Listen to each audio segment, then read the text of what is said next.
So that whole string of realizations like, oh, she really cannot swallow anymore. This is dangerous was when things started going a lot faster. Um, they started the paperwork to life flight me to another hospital. I was checked over by a couple other doctors just to see, like, hey, is it actually going to be necessary? Is this really something that we can't handle here? Parts needs to delve, and because I think that you take my face and these out of my mouth, be like, hey, theoretically we could treat her here, but it would be safer for her to go or elsewhere and possibly have the option for surgical intervention if it's needed, because we can't do that here. So that's what happened. They had me fill my part of the paperwork for being transferred to another hospital out of town. I wound up not actually being light flighted. The weather turned and they had to do the paperwork over again, this time for a long distance ambulance. I think it was called like advanced life support transport because again, they were really worried about my airway. Before I left, they let me know that my airway was about 51% closed, so they were pretty concerned. Like that's a lot of swelling, and it seemed to not be close to stopping. So they wanted that extra precautionary, like ambulatory service to make sure that I was safe on the drive there because they really did not want me going road because it would be 2 hours. And they didn't think that my airway would be stable for 2 more hours and wanted to life flight me that badly, but that are that much concerned, but they didn't really clearly communicate that part to me. They just like, yeah, we are worried, so we're giving you this service for ambulatory services. And you're in good hands. You'll get taken care of at this other hospital. But the only thing of that was clearly was that my airway was pretty severely swollen. Um, so 2 hours passed. I see mostly through the ride. I'm fine. I'm stable. They're like, how is this chick just fine in this condition? I weirded out. The ambulance died because he's like just staring at me sleeping. Occasionally waking me up with, hey, good? Everything's fine. And we get to the another hospital. They get me all checked in. They checked my levels again, and that once again, they're like, huh, it's weird that you're this stable when your paperwork says this, but we weren't back at it. We're really, again, communicating like what kind of the fall condition was. Just, yeah, you're not looking super good. We're going to get you care from one of our oral surgeons. He's in-house anyway, might as well.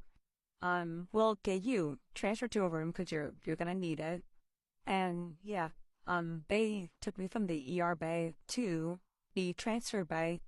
While I was there, I was informed that I'd be getting a room really soon while I was waiting. They just needed to finish the paperwork. Well, the transfer service got the paperwork done. My soon-to-be surgeon came and went over the procedures full, like about the paperwork that they needed for that. And I mean, the baby would be doing it, keep right in. So like getting all the junk out of my face. Um, and yeah, I signed all that. I understood what was going on at that point, kind of to a degree. Like I'm not really sure how bad it was. It just seemed like I was sick. I just needed the swelling to be removed, that they deemed it to be relieved. I understood that part. Um, so I did all that. I signed the paperwork shortly after I was taken up to my room and met my staff or my care team and then went to sleep. They had me on a whole bunch of stuff. Nah. I want to say like early the next morning, um, I went back I got taken back to, uh, get my face debrided in the ER. I was still pretty stable, like they were monitoring me the whole time. The Beeswine didn't progress particularly far, but they did have to do some like weird stuff because of the position that my body had put in it. Like I had to get um my airway secured while I was awake. That was not fun. But and they did it through my nose instead of my mouth like normal. Um they debrided in. And then I was sent off for recovery. Um in that it went well, but my voice never really came back. It was supposed to, just be a couple hours after the surgery that my voice should go back to normal. Um, it didn't. Couple days, like my 3-day hospital stay went up, my voice was still messed up. Um, that time that I left. I was mostly done. At that point, I just wanted to make sure that like any possible remaining stuff from the debridement, because it's never a guarantee that everything's going to be taken out. And it was a pretty extensive. Oh yeah, it was my whole left face and all the way down like my throat, like pretty in there.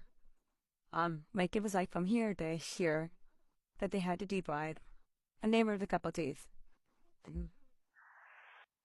and they did just want to make sure that nothing that may have been left the debridement would cause a problem.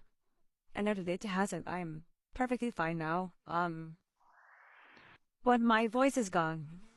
So, uh, yeah, that's how I went septic at the emergency oral facial surgery. And now my voice is messed up. From here on out, I am not going to be speaking much unless I'm using an AI because I sound like Minnie Mouse just gargled a cheese grater, and I don't think you want to hear that. It also really hurts to talk. Still, I don't know when that's gonna go away, but if you see me in person, because I will be going to conventions this summer, please understand that I would love to talk to you. It just hurts, so I will be silent soothing. I will have a silent suitor tag. Um, mm. So yeah, that's what happened. I am fine. I can't really talk much anymore. Yeah. Thanks for that understanding. Okay, back to beams.